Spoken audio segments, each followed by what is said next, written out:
저는 EUS 플러스 건축의 서민우 소장이라고 합니다. 네, 저는 지정우라고 합니다. 저희가 하는 발표는 오늘 좀 특별한 것 같아요. 일단 저희가 제일 마지막입니다. 여러분 살아남으셨습니다.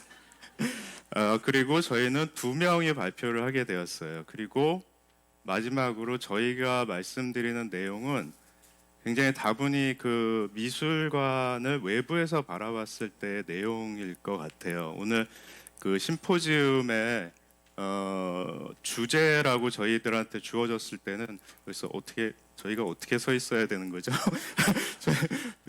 지도자님 벌쓰게 하면 안 되는데 저희한테 주어주신 그 제목으로서 받은 거는 여기 앞에 가운데서 보시는 것처럼 미래 세대의 성장의 미술, 성장의 공간, 참여와 확장의 미술관이란 주제로 저희들한테 이제 숙제가 주어졌고, 앞에 보시는 것처럼 저희가 준비한 슬라이드의 타이틀은 Museum Space by Architects and Future Generation입니다. 그래서 아마 두 가지를 이야기할 때 가장 큰 차이는 저 성장이란 말이 어느 쪽에 속하느냐의 문제인 것 같아요. 그 저희가 보기에는 사실 성장의 공간이라고 말씀을 드리면 뭔가 미술관을 이용하는 다음 세대들, 미래 세대들을 위한 공간에 대한 어떤 확장성, 뭐 그게 변화성, 그런 것들이 어떻게 논의가 되고 프로그램이 논의가 되고 해야 되지 않을까 싶은데 저희가 하고 싶은 이야기는 그것을 실제로 이용하는 아이들이 바뀌고 공간은 좀 그대로 남아 있는 것 같아요. 왜냐하면 공간은 굉장히 물리적인 그런 엔벨롭이잖아요. 그래서 뭔가 조금 저희가 바라보는 시각이 또 이렇게 말씀드리는 내용들이 아마도 여러분들이 이제껏 보셔왔던 그 슬라이드 내용이나 오늘 너무너무 좋은 강연들을 앞에서 해주셨는데 그런 내용들보다는 굉장히 다른 시각일 수도 있을 것 같아요. 근데 그런 것들조차도 이 국립현대미술관이 또다시 이렇게 새롭게 거듭나고 또 다른 여러 군데서 교육 문화 프로그램 이런 것들에 관련된 그런 연구를 하시고 직접 일을 하실 때 조금이라도 도움이 되는 그런 기회가 됐으면 좋겠습니다. 그래서 저희가 이제 제목으로 삼은 건 뮤지엄 스페이스를 이야기를 할 거고요. 그 다음에 오늘 저희가 준비한 내용이 사실은 굉장히 많아요. 대신에 저희는 예쁜 사진은 별로 없고, 그 다음에 비디오도 없고, 그 다음에 뭐 아주 이렇게 멋진 문장도 없지만 저희는 대신 양이 많습니다. 165장입니다. 대신에 한 40분 안에 부지런히 가도록 하겠습니다. 이 제목을 조금만 더 설명을 드리려고 그런 게 이유가 있는데요. 뮤지엄 스페이스란 이야기를 저희가 할 겁니다. 아마도 제일 그 끝에 부분에 할 거고 그 전에 by architect and future generation 이 이야기를 좀 방점을 두고 먼저 이야기를 드리려고 그래요. 왜냐하면 이 앞서서 그 들으셨던 다른 여러 기관들의 내용과 그 디지털에 관련된 그런 이슈들과 그런 것들이 지금 현재 있는 그런 세대들한테 과연 어떻게 미쳐가는지 저희는 그거를 굉장히 놀이에 관련된 쪽으로 바라봐 왔습니다. 그래서 그런 것들을 친구들과 이제 이야기를 하고 그럴 때 참여 설계라는 방법을 통해서 이렇게 계속해서 공간을 발전시키고 왔어요. 근데 그 참여 설계라는 것들이 이 뮤지엄의 영역에서 어떻게 연결이 될 수 있는지를 보여드리기 위해서 저희가 준비한 내용들을 이제 앞으로 소개시켜드리기로 하겠습니다.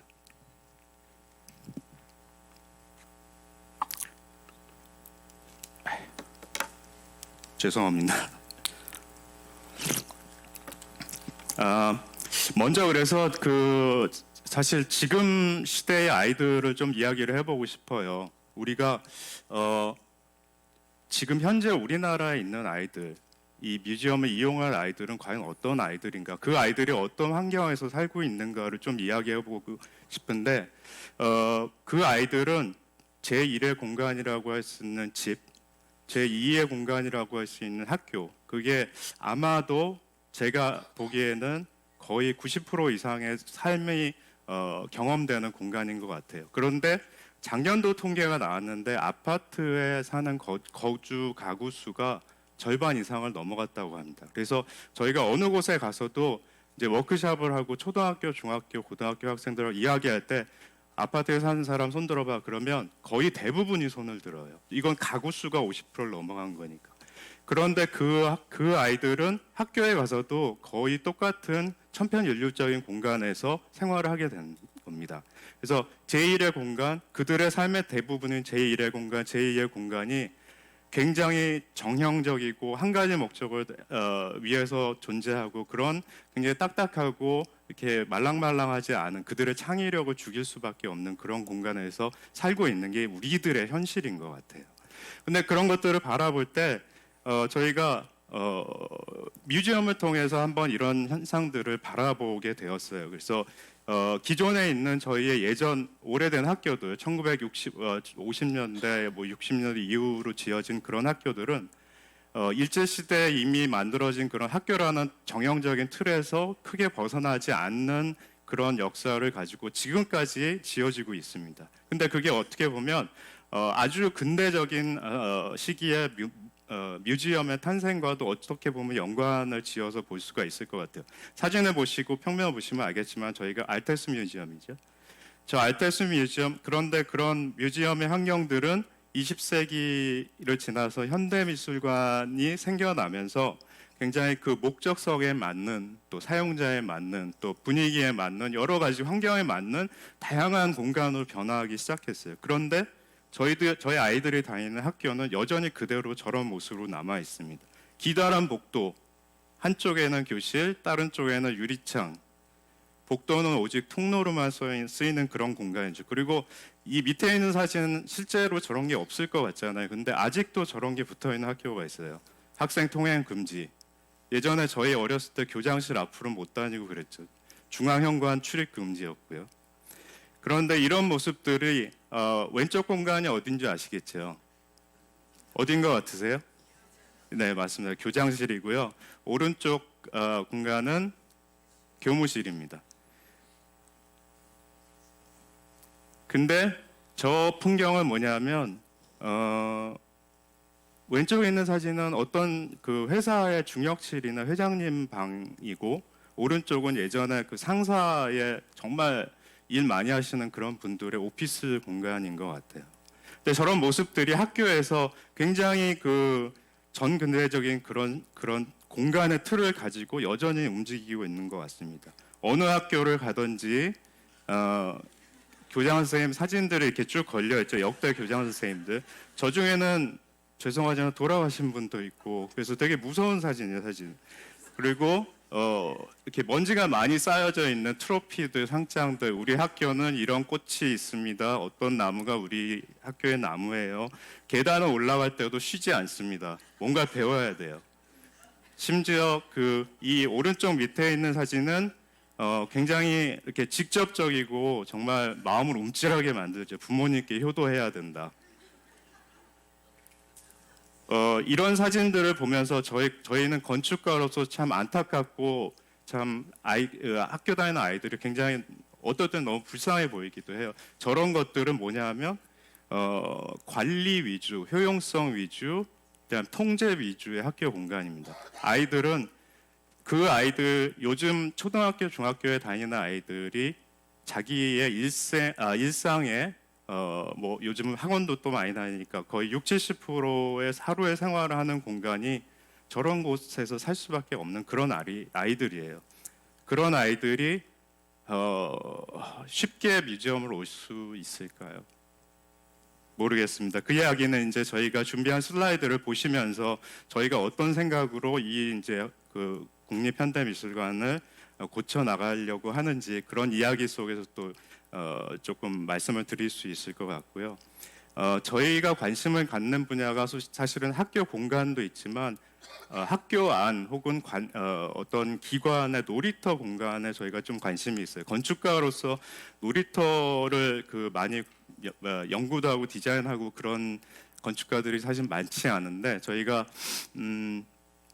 그런 쪽으로 관심을 가져서 몇 가지 놀이터를 지어 왔습니다. 근데 그 사례를 보여드리는데 그 사례가 그냥 저희가 특별한 놀이터를 만들어서 아이들한테 던져주고 야 얘들아 이제 놀아라 이렇게 만든 놀이터가 아니고 그 놀이터 하나를 만들기 위해서 아이들하고 참여 설계를 해서 같이 공간을 즐겨보고 만들어보고 창조했다는 그 점을 좀 주목해서 봐주셨으면 좋겠습니다.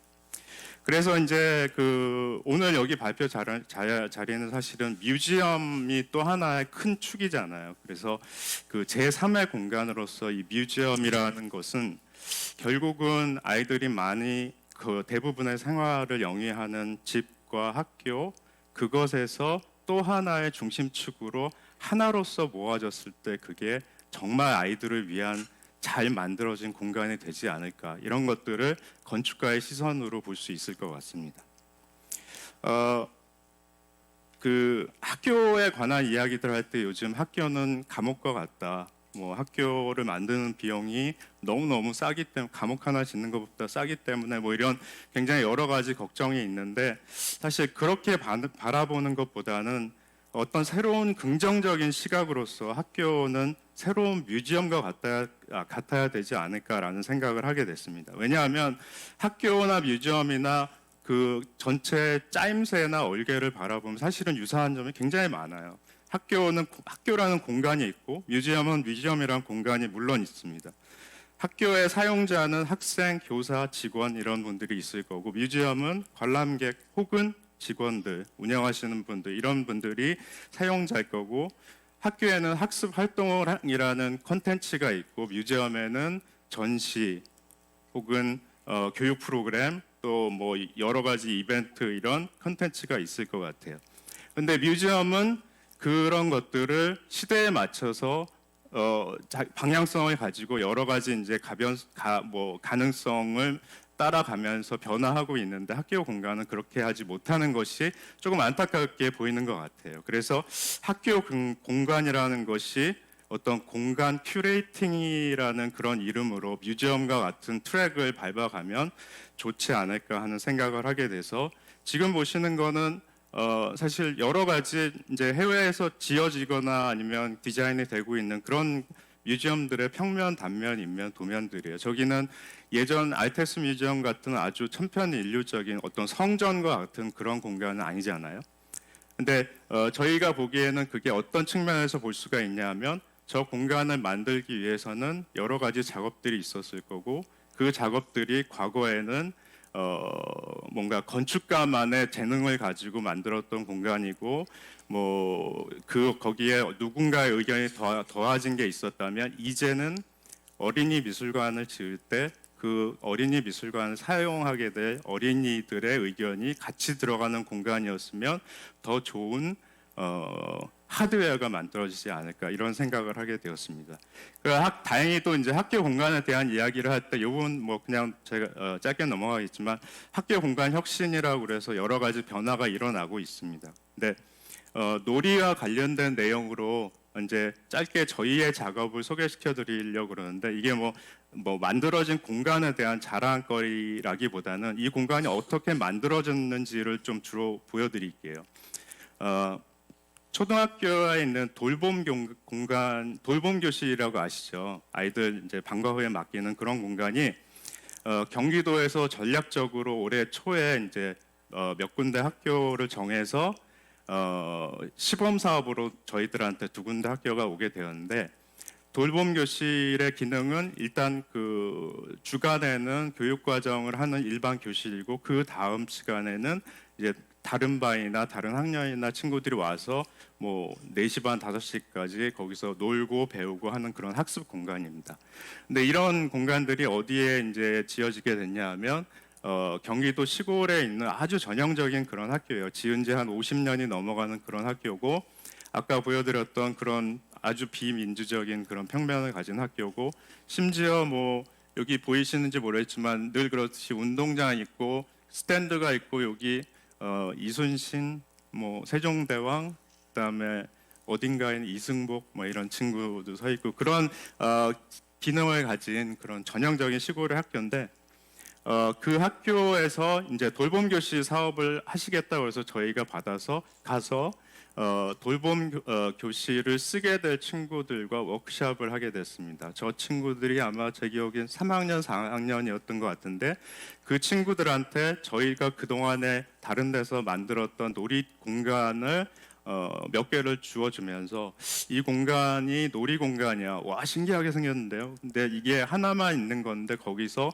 너네가 뭔가를 이렇게 연결돼서 계속해서 놀이로 이어질 수 있는 공간을 한번 만들어 봐라 하고 이제 워크숍을 해서 이런 입체적인 작업도 하게 되었습니다. 그리고 평면적인 작업도 하고 모형으로 만드는 입체적인 작업도 해서 그래서 그 아이들의 의견이 이런 의견들이 나왔어요. 이런 의견들이 나오면 보통 이런 뭐 아이들은 이런 생각을 하는구나 하고서 그냥 옆에다 잘 치워놓고 저희들이 작업을 하게 되진 않겠죠. 왜냐하면 이 워크숍에 참여한 아이들은 자기들의 돌봄 공간을 위한 자기들만의 아이디어를 저희들한테 줬으니까요. 그래서 그런 아이들의 워크숍을 통한 참여 설계를 통한 아이디어가 있었고 또 설문지를 통해서 학교 교사들과 선생님들과 직원들과 학부모들의 의견이 어른들의 의견으로서 저희들한테 또 주어지면 거기에 그런 아이디어와 의견들의 해석을 통해서 저희가 건축가로서 돌봄 교실에 대한 디자인을 하게 됩니다. 그래서 만든 교실이 이렇게 만들어졌고요. 복도 교실뿐만 아니라 복도 공간까지 기존에 이렇게 되어 있는 시설들을 복도를 이렇게 바꾸고 기존에 아주 전형적인 교실 공간을 재미있는 공간으로 만들어서 지금 현재 이렇게 지어졌습니다. 일반적인 교실하고 조금 틀리게 생겼죠. 이런 것들이 바로 뭐였냐면 저희가 일방향적으로 디자인을 해서 아이들한테 준 게 아니고 아이들의 의견이 저희 디자인과 함께 합쳐져서 학교 공간이 된 겁니다. 저희가 처음에 말씀드렸던 Museum Space by Architect and Future Generation이 바로 Maybe School Space by Architect and Future Generation이 이런 예가 될 것 같습니다. 놀이공간 얘기로 빨리 넘어가야 될 것 같은데요. 이게 여기 보이시는 사진이 사실 전부 다 놀이공간이에요. 놀이터, 놀이시설이라고 부르는 것들이요. 근데 이 중에 어떤 것도 미끄럼틀이나 시소나 이런 한 가지 목적을 가진 시설들이 조합이 되어서 있는 게 아니잖아요. 굉장히 전에 본 적이 없고 되게 신기한 것들이 만들어지고 있는 것들이 요즘 새로 생기는 놀이터의 그런 경향인 것 같고요. 그런 경향을 저희도 이제 조금 영향을 받긴 했지만 워낙에 놀이 공간에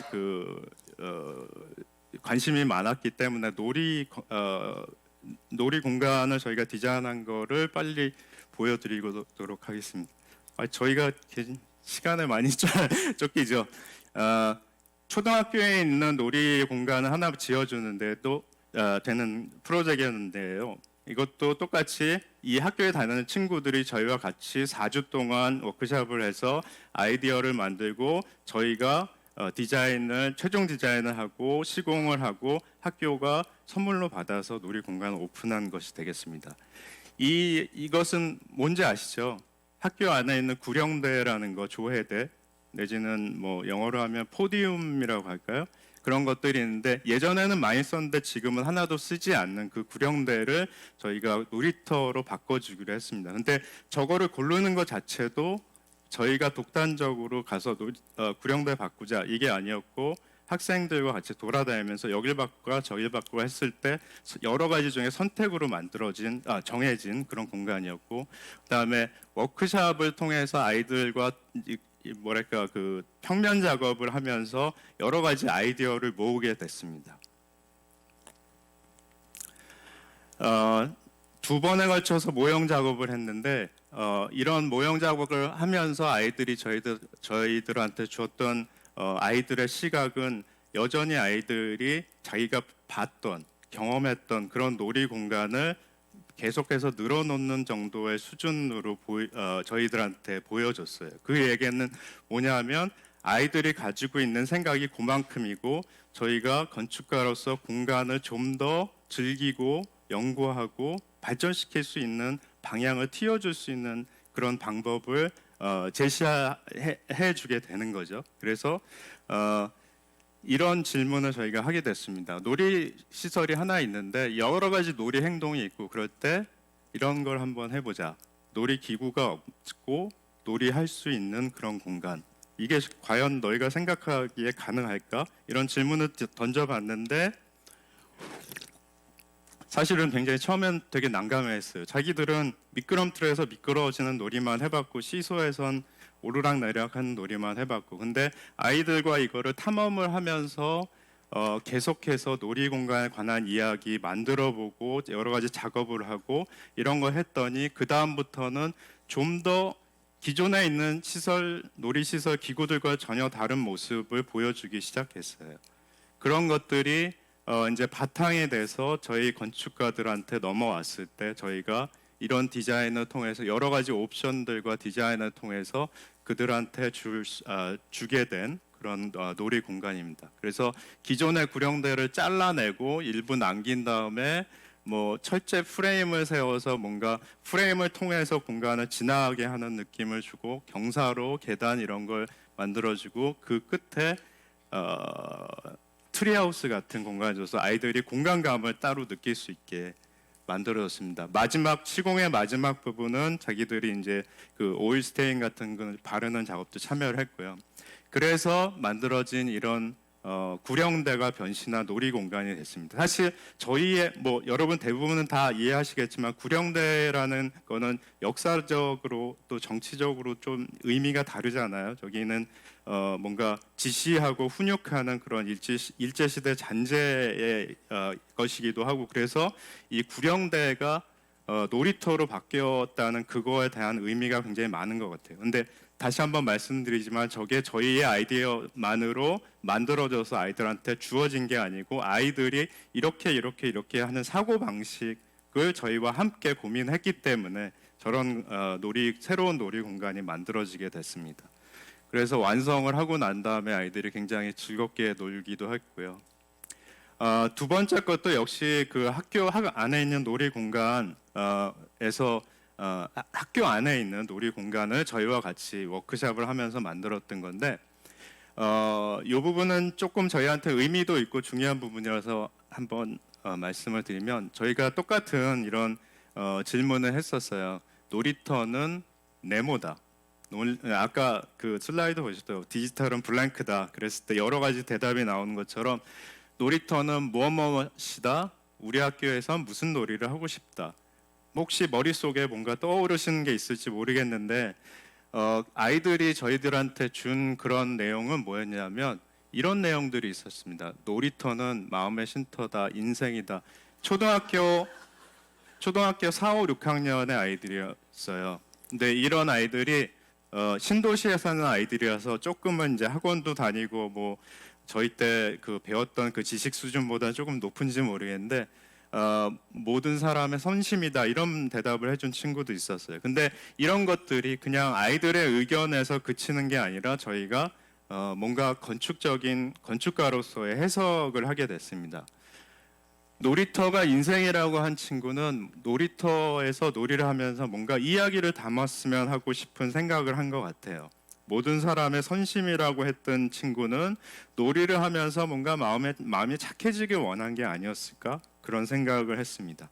또 두 번째 질문에서 우리 학교에서는 어떤 놀이를 하고 싶다 이랬을 때 숨바꼭질 특별한 올라가고 내려가는 이런 여러 가지 아이들만의 생각을 저희들한테 전해줬습니다. 이런 생각을 저희들한테 주지 않았다면 저희는 어쩌면 아주 추상적이고 아주 건축적이고 아주 평범하고 너무나 뭐 지나치게 특별한 이런 거를 혹시 지어서 저 학교의 아이들한테 전해줬을지도 몰라요.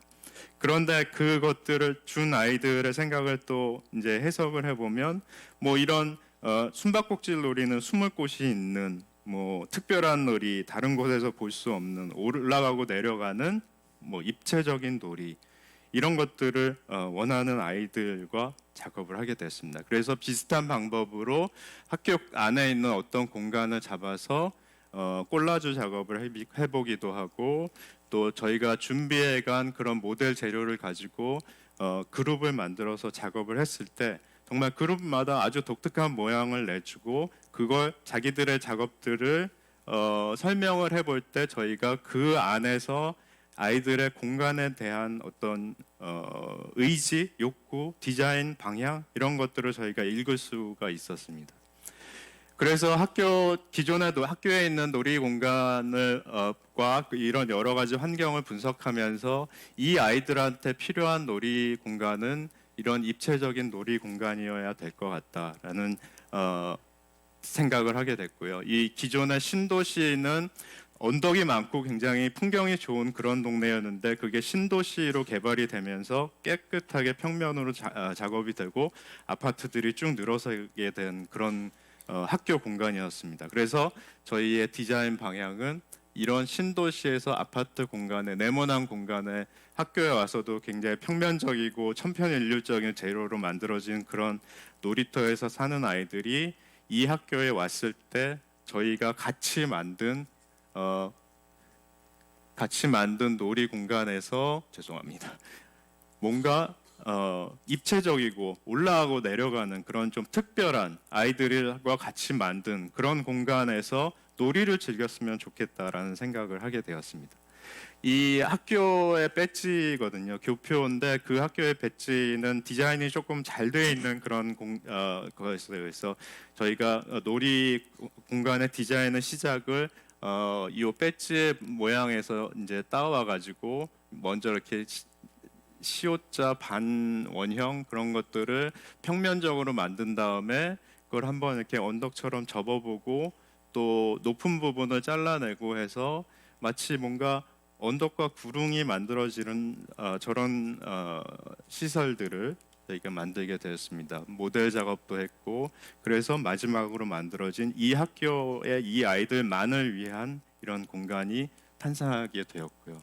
그래서 아이들이 그 안에서 정말 신나는 놀이를 하게 되었습니다. 자, 이런 것들이 여기 앞에서 지나가긴 했지만 저희가 밑에 약간의 부제목을 다른 게 놀이 공간 하나를 만들 때도 여러 가지 스토리텔링이라든가 공간에 대한 감각이라든가 이런 것들과 함께 그런 방향성을 가지고 디자인을 하게 되는데 요 실내 놀이터는 간단하게 말씀을 드리면 아주 전형적인 사무 공간이었어요. 7.5m에 6m짜리 그 사무 공간을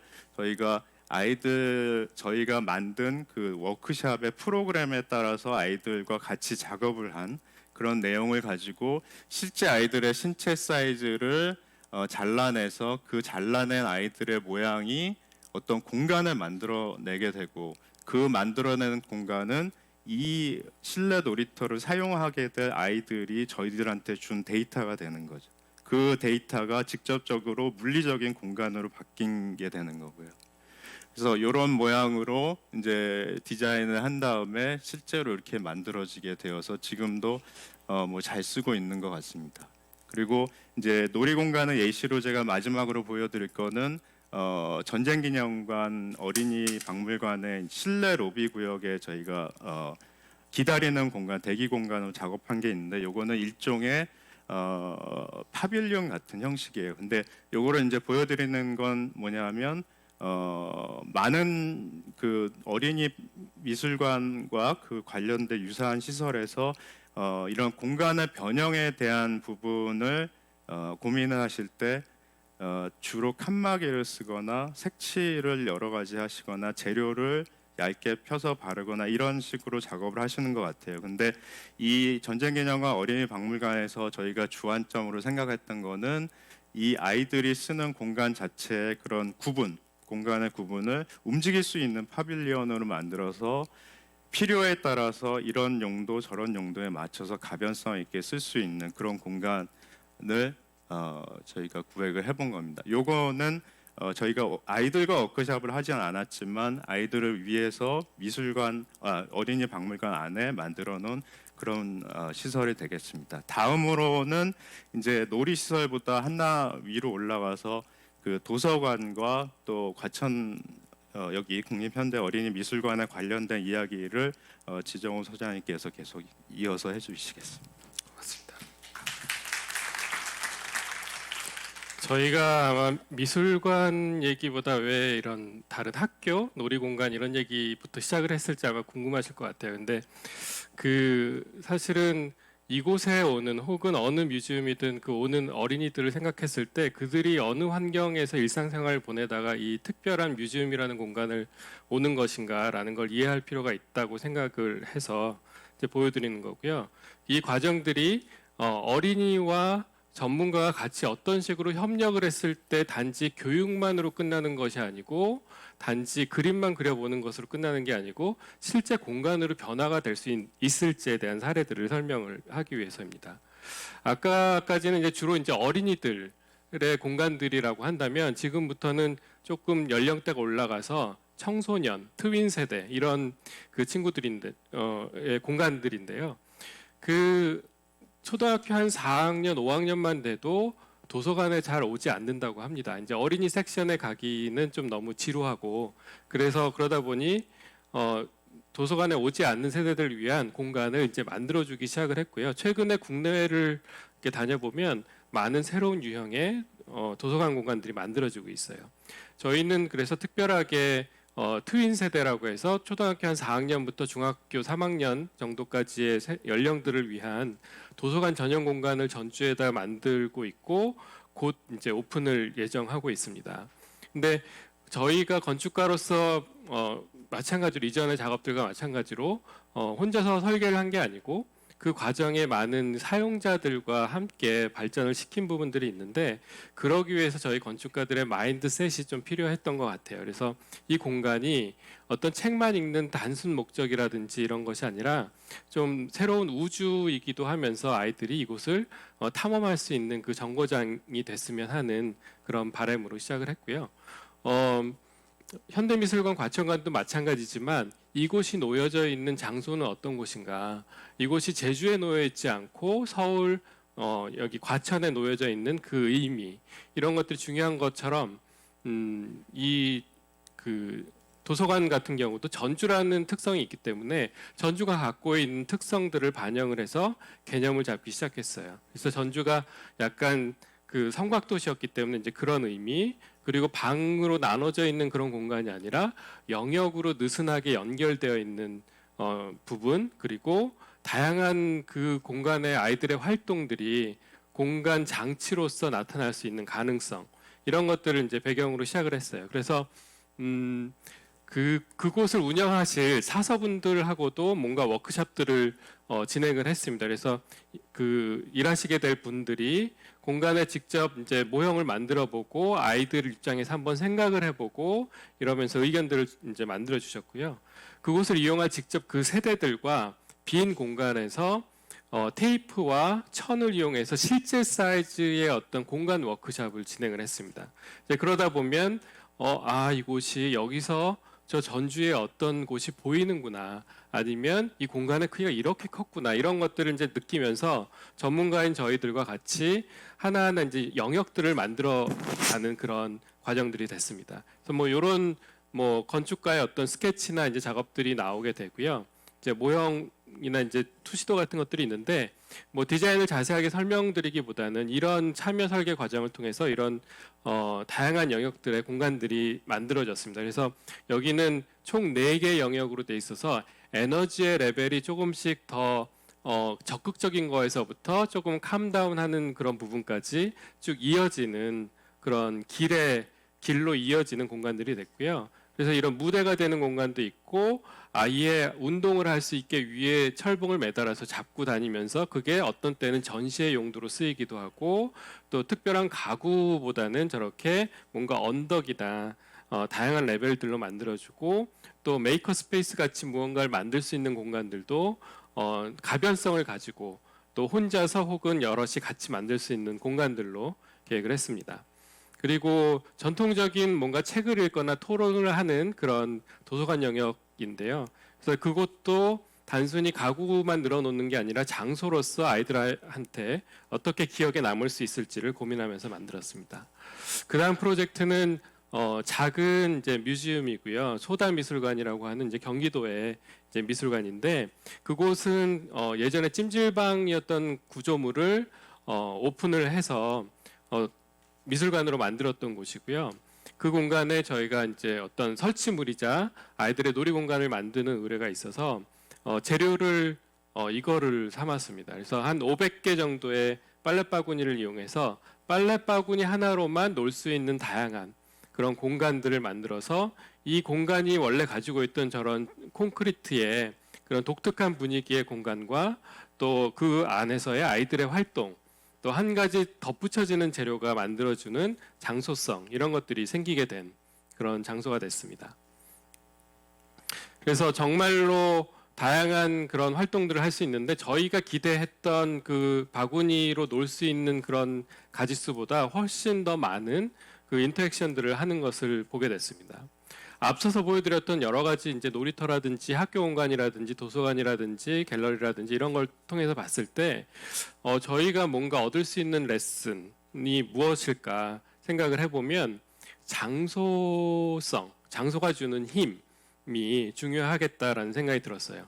현대미술관 과천관 같은 경우도 서울관과는 다르게 뭔가 중요한 어떤 장소적인 이미지가 있잖아요. 그러니까 여러분들이 어렸을 때 오셨을 때 또 지금 성인이 돼서 왔을 때 계속 그 기억 속에 축적된 그런 장소성 그리고 디자인 과정에서 아이들과 같이 협력 과정을 하는 그런 것이 중요하고 또 마찬가지로 스토리텔링이라는 것이 꼭 어떤 특정 장소에서만 이루어지는 게 아니라 뮤지엄 전반에 걸쳐서 일어날 수 있겠다. 그리고 플렉서빌리티, 가변적인 그런 퓨처 유용에 대해서 어떤 변화성이 있어야 되겠다는 거죠. 이런 것에 어떻게 보면 가장 극단적인 이상적인 뮤지엄이라고 한다면 몇 년 전에 제가 한번 그러니까 아이디어 공모로 이제 제출을 해서 당선이 됐던 프로젝트인데 뉴욕의 리버티 아일랜드에 그 자유여신상이 있잖아요. 그래서 그 뒤에 자유 뮤지엄을 한번 생각을 해보자라는 공모가 있었어요. 거기에 이제 냈던 것이고요. 실제로 사용자에 의해서 뮤지엄이 아예 바뀌게 해보자라는 개념을 가지고 딱 이 판넬 하나를 만들었던 겁니다. 이게 뮤지엄인데요. 사실 뮤지엄 같이 전혀 안 보이시잖아요. 어떻게 보면 물방울 같기도 하고 촛불 같기도 한 이제 그런 것들인데 그게 다양한 전 세계 영역들을 상징을 하고요. 예를 들면 서울 에어리어, 뭐 뉴욕 에어리어 이런 식으로 있고 그 지역에 있는 인권의 상황이라든지 자유의 어떤 현 상황들을 사람들이 텍스트 메시지로 트위터로 이 박물관에 보내면 그 박물관의 아예 축 자체가 각 영역의 축 자체가 기울어지면서 전체적인 풍경을 그 컨티뉴어스를 이렇게 바꾸게 한다는 이제 그런 아이디어란 계획 아니었었어요. 그러니까 어떻게 보면 뮤지엄이 사용자 혹은 어린이들에 의해서 바뀐다고 한다면 이런 아주 극단적인 것도 생각을 해볼 수 있지 않을까 생각을 했습니다. 자, 그래서 저희가 진행을 하고 있는 이제 국립현대미술관 과천관에 어린이 공간을 중심으로 한 어떤 미래 그 이용 가능성에 대해서 연구를 조금 소개를 시켜드리면, 자, 여기 과천관의 사진이 있습니다. 이 건물이 디자인되고 완성이 된 거는 1986년이에요. 그리고 건축가는 김태수라는 이제 건축가, 미국에서 활동을 하고 계시는 건축가십니다. 아마 이전에는 이제 이런 대규모 미술관 공간이 없었고요, 국내에는. 그리고 건축가의 이름을 걸고 지은 공공기관도 사실 좀 많지 않았을 거예요. 근데 80년대 중반에 이런 공간이 과천 산중턱에 만들어졌습니다. 하늘에서 본 이 과천관의 모습인데요. 사실은 미술관이 계획됐을 때는 양 옆에 그 놀이동산과 동물원이 사실은 만들어지기 전이었기 때문에 그 컨텍스트가 완성되기 전이었죠. 초기에 이 공간을 장소를 처음 와서 보시고 건축가 김태수 선생님이 스케치를 한 거라고 합니다. 그래서 이 산 속에 이렇게 숨어 있는 이 장소가 가지고 있는 아름다움과 힘을 표현을 해보고 싶으셨대요. 그리고 초기에 계획한 스케치고요. 지금 보면 저희가 사실 이 뷰를 보긴 쉽지 않아요. 이 과천에 왔을 때. 왜냐하면 저희가 접근을 할 때 한가운데로 오게 되지 않거든요. 여러 역사적인 그 변화 과정을 거쳐서 측면에서 접근을 하는 걸로 바뀌었고요. 근데 뭔가 상징적인 그런 이미지입니다. 그 초기의 그 계획안의 스케치인데요. 앞에서 봤을 때 왠지 좌우 대칭일 것 같았지만 평면을 봤을 때는 사실 그렇지 않아요. 오른쪽에 있는 그 이런 부분들은 산의 그 언덕을 깎아서 만들었기 때문에 거기에 자연스럽게 멀지하고 있는 그런 분위기고요. 왼쪽과 북쪽은 이렇게 기역자로 뭔가 그 영역이 딱 정해져 있습니다. 초기에 이제 요 레벨이네요. 요 그 지하 레벨의 평면도고요. 근데 지금의 1층 평면도입니다. 어린이 미술관이 7전시관이라고 하는 지금 이 영역을 쓰고 있는데 아마 이제 많은 분들이 직접 또 가서 경험을 해보셨을 거예요. 그 공간이 가지고 있는 또 한계 아니면 좀 더 가능성이 있겠다 하는 부분들을 발견하셨을 것 같아요. 그 부분을 사실은 2005년, 6년에도 이 아카이브 자료에 의하면 또 연구를 하셨어요. 그래서 뭐 다양한 영역으로 쪼개서 이렇게 해보는 것도 계획을 하셨는데 저희가 얼마 전에 어린이들과 이곳에서 워크숍을 하면서 이 장면을 포착을 하게 됐습니다. 사실 이 건물이 지어졌을 당시에는 어린이 공간이라고 하는 개념 자체가 국내에 존재하지 않았어요. 근데 이 공간에서 어린이들도 아주 잘 어울릴 수 있는 그런 풍경이 예전부터 지금까지 지속이 되어 오고 있었죠. 지금의 그 현대미술관 안팎의 그런 사진들입니다. 그래서 어린이 공간 같은 경우는 미술관 같은 경우는 더더군다나 이런 이제 공간을 쓰고 있는데 이 공간에서 특히 봐야 됐을 때 예를 들어서 요 장면이요. 요 장면을 여기가 과천 현대미술관이라는 걸 알려주지 않고 누군가한테 보여줬다면 과연 인지를 할 수 있을까? 얘가 과천이구나라고 인지를 할 수 있을까 의문입니다. 그 얘기는 뭐냐면 아마 키즈 카페라든지 백화점에 있는 어린이 공간과 무언가 다른 점이 뮤지엄에 있는가라는 질문일 것 같아요. 외부에도 다양한 어떤 참여적인 활동들이 있었어요. 시민들이 참여하는 어떤 뭐 이렇게 끈을 계속 묶어가면서 변화하는 스컵처를 만든다든지 얼마 전에 그 코넥티컷에 계시는 이제 김태수 선생님을 뵙고 이런 계획에 대해서 이제 말씀을 드렸는데 이런 말씀을 하셨어요. 80년대에는 어린애에 대한 특별한 고려가 있었던 시대는 아니고 그렇지만 국립미술관이 가지고 있는 어린이를 배려하고자 하는 방향성은 좋다는 이제 말씀하셨고 이분 자체도 이 미술관을 짓고 난 다음에 미국 안에서 많은 그 학교 건축을 하면서 어린이 공간, 학생들의 공간에 대한 생각이 많이 바뀌셨다고 합니다. 그리고 이제 저희가 다양한 분야의 전문가들과 소통을 하게 됐는데 현대미술관의 전시를 담당하는 디자이너, 또 건축가, 인테리어 디자이너, 또 건축 교육자, 디자인 교육자, 조경가 이런 분들하고 이제 다양한 이야기들을 나눴습니다. 이 의견들을 뭐 하나하나 설명드리기보다는 이런 의견들이 있었어요. 그러니까 미술관이라고 하는 것은 어떻게 보면 꼭 어린이만을 위한 공간일 필요가 있는가? 어린이부터 다양한 세대가 즐길 수 있는 공간이었으면 좋겠다. 그리고 뭔가 키즈 카페라든지 이런 상업적인 어린이 공간과는 다른 지점이 있었으면 좋겠다. 그리고 과천관이 가지고 있는 장점은 서울관하고는 좀 다르게 뭔가 이렇게 아이들이 공간에 대한 인식을 딱 정하기에 좋은 그런 구성으로 되어 있습니다. 가운데 홀이 있고 각 전시관들이 이렇게 연결되어 있는 구조 이런 것들을 잘 살려서 한번 이제 디자인을 해보려고 하고요. 그리고 이제 여기에 근무를 하시는 이제 직원분들과도 의견을 이제 주고받았습니다. 근데 이런 다양한 설문들 지금 모으고 있는 과정인데요. 거기에 보시면 어느 공간으로 어린이 미술관을 썼을 때 훨씬 더 가능성이 있겠는가라고 했을 때 원형 전시실이 차지하는 비중이 많이 컸습니다. 예, 설문 자세한 건 좀 넘어가고요.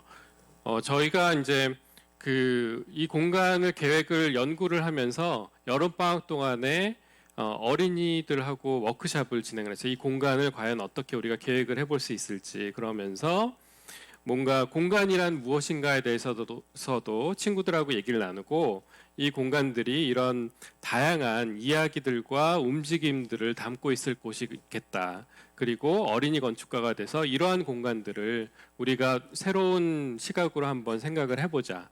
그래서 어린이들은 기본적으로 자신의 공간을 만드는 놀이 이런 것들을 어렸을 때부터 많이 해왔어요. 이런 과정들을 조금 더 공공적인 관점에서 한번 확대를 해보는 거죠. 그래서 이런 저희가 툴들을 주고 같이 모아서 만들고 이런 여러 명의 아이들이 각자 다른 생각들을 이렇게 모아보고 그 모인 것들이 하나의 어떤 군집을 이루어서 공간을 점유해보는 그런 방식을 했습니다. 또한 이제 건축교육자인 홍경숙 소장이 최근에 이제 주말마다 어린이가 꿈꾸는 미술관이라고 하는 워크숍을 저희하고 이제 얘기를 하면서 진행을 했는데 이 과천관에서 남겨야 될 부분은 무엇인가를 아이들이 직접 찾아보게 하고 그 찾아본 걸 가지고 이야기를 만들어 보게 했어요. 그래서 이 부분은 조금 생각이 남다르죠. 천천히 생각하는 미술관일 수 있겠다, 과천관이. 저도 되게 수긍이 가는 그런 부분인 것 같아요. 그래서 그거를 직접 친구들한테 발표를 하고 그걸 베이스로 해서 이런 마인드맵도 그려보고 마인드맵을 평면으로도 한번 스케치를 해보고 입체로도 만들어보고 그거를 선적인 재료로 만든 입체를 옆에서 봤을 때 어떤 레벨의 차이에서 오는 다양한 활동에 대해서도 한번 아이들이 생각해보고 그려보고 그거를 다시 3D로 뭔가 공간으로 만들어서 이런 다양한 이야기들을 구성을 하게 했습니다. 저희가 했던 그 또 다른 어떤 워크숍 중에는 경기도 어린이박물관과 아까 보셨던 그런 그 바구니들이 사실 맨 처음에 여기서 쓰였는데요. 실제로 아이들이 직접 들어가 볼 수 있는 그런 공간을 만들었을 때 아이들이 가질 수 있는 그런 기쁨들이 컸던 그런 경험이 있습니다. 또한 그 아이들이 만드는 것이 한번 공간으로 만들어지고 끝나는 것이 아니라 차곡차곡 쌓이면서 어떤 뮤지엄 컨텐츠가 될 수 있는 가능성들을 한번 테스트해 본 실험이 있었는데요. 시민들 혹은 아이들이 만드는 이런 집 모양의 키트들을 거기에다가 뭔가 이렇게 계속 각자의 집에 대한 생각, 공간에 대한 생각, 그림, 모형 이런 것들이 쌓이면서 전시를 하고 그게 시간이 지나면서 점점 풍경이 자라나고 변화하는 그런 전시를 했던 적이 있습니다. 이런 방식들이 이 뮤지엄을 점유하는 컨텐츠에도 과연 일어날 수 있을까라는 그런 생각들을 해보게 됩니다. 다른 뭐 해외 사례들은 좀 빨리 넘어갈게요. 뭐 대부분의 더 잘 아시겠지만 고전주의적인 어떤 그런 건물, 뮤지엄 건물이 현대 시대에 맞게 새롭게 익스텐션 되면서 뭔가 거대한 에이트리움 공간이 생긴다든지 그 외부 공간 자체를 시민들이 직접 만질 수 있고 경험할 수 있게 바뀐다든지 아니면 아예 독립적인 건물로 뮤지엄 캠퍼스를 만든다든지 이런 다양한 사례들이 있는 걸 아실 겁니다. 그리고 뭐 이 경우는 넬슨 애킨스 뮤지엄은 사실 되게 유명한 공간이기도 한데 원래 있던 고전주의적인 건물을 그대로 살리고 땅 속으로 파서 그 위에 이런 글래스 박스들을 스티븐 홀 건축가에 의해서 이제 제안이 돼서 만들어진 그런 사례들이 있습니다.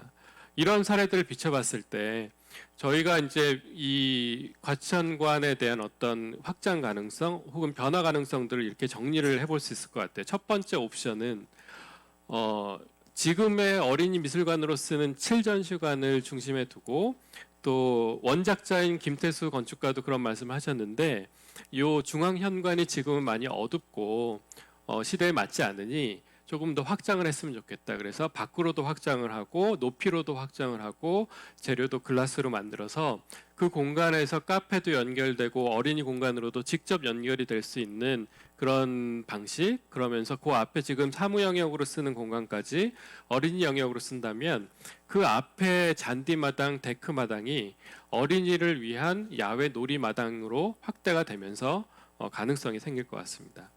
두 번째 얼터너티브라고 할 수 있는데요. 그 공간을 이쪽 원형전 시장 쪽으로 옮겨서 뭔가 거대하고 좀 다양한 방식의 그런 공간들을 점유하면서 좀 새로운 그런 접근법을 가질 수 있겠다라는 생각이 들었습니다. 그러면서 야외 조각전시장과 인디안 마을 이런 쪽으로도 연결이 될 수 있는 그런 가능성이 생길 것 같아요. 저희가 이제 말씀드리는 부분 중에 마지막 페이지인데요. 앞서서의 그런 학교, 뭐 도서관, 놀이터 이런 것을 만들 때 저희가 가졌던 그런 참여 설계 과정, 직접 이용을 하게 될 어린이 또 퓨처 세대들과의 어떤 커뮤니케이션 이런 것들은 저희가 어떻게 보면 뮤지엄 교육이라는 것만으로 묻기에도 사실은 좀 어렵고 어떻게 보면 디자인 자체라고 하기는 좀 어렵지만 그게 좀 느슨하게 같이 연결되어 있는 그런 부분인 것 같아요.